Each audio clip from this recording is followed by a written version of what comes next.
Los Increíbles sucede en una época mejor y más sencilla, el pasado, donde los superhéroes de pronto comienzan a ser percibidos de mala manera tras una serie de situaciones relacionadas a no cumplir esa máxima social que dice: si no te piden ayuda, no lo hagas.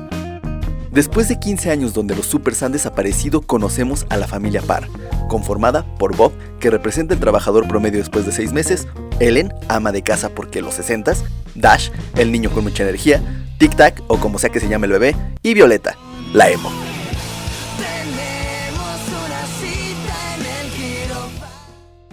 La familia trata de adaptarse de la mejor manera en un entorno donde se volvió ilegal ser súper. En realidad con muy poco éxito y palabras más o menos, Bob es descubierto por Mirage porque por el diálogo descubrimos que estaban espiando a Frozono, pero encontraron a alguien más valioso para el fin. Y es aquí donde Mr. Increíble debe de ponerse en forma para derrotar a los malos.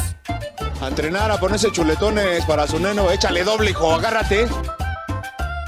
Si te caes te hacen un meme, no pasa nada, concéntrate. ¡No se ponga nervioso! Piensa en tu nena, en tu ex. Échale, hasta arriba. Ve sin miedo al éxito, papi. Eso. Ya. La chulada. El primer elemento raro que podemos notar es el coche de Mr. Increíble, que hasta hace unos años, ya en la era digital, era caro. De hecho, bastante tener este tipo de accesorios, sin embargo estamos hablando de los 60.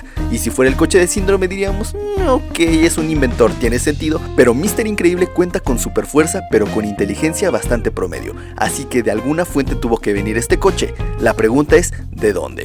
Y aunque nos gusta ver a los inventores como personas que lo pueden lograr todo con unas tuercas y pintando árboles felices a los Rick Sánchez, no es así. Incluso Síndrome necesitó proveedores para armar todo.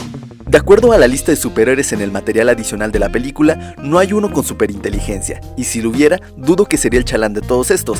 Así que si no es esto, vayamos a una respuesta más lógica, que sería el proveedor de James Bond, pero de este lado del mundo, es decir, el gobierno de los Estados Unidos. Y sé que esto parece más bien una presunción, pero hay un detalle muy interesante.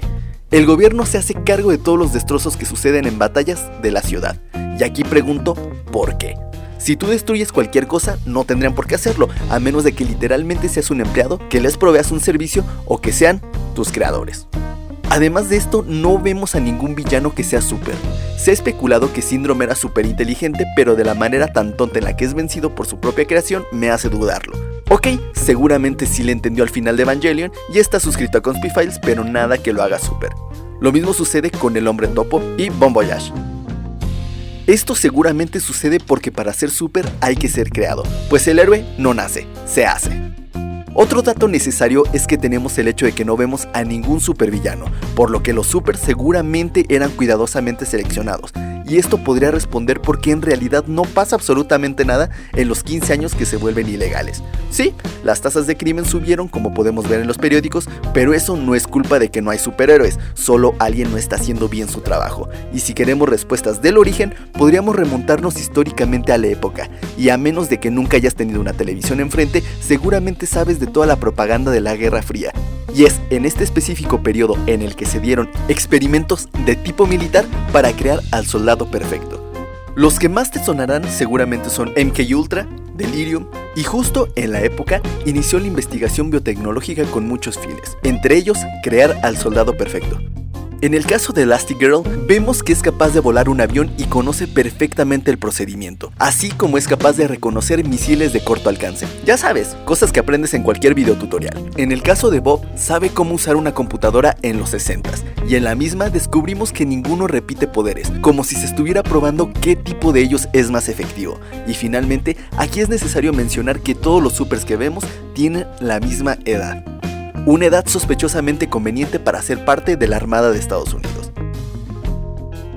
Porque si son parte de la Armada estadounidense, por eso pagan todo el daño que generan. Por eso no se repiten poderes. Por eso una vez que el costo excede el beneficio, los prohíben y no pasa absolutamente nada. Porque todo era un experimento.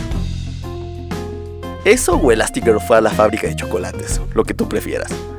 Y eso es todo por este episodio. Por favor, comparte esto en todos lados con tus amigos, familia y esa sombra en la esquina. Deja tu like y sub, sígueme en todos lados como Conspifiles, invítame unos pescuezos de pollo en el PayPal y como siempre, y lo más importante, no te olvides de tomar agua. La vemos.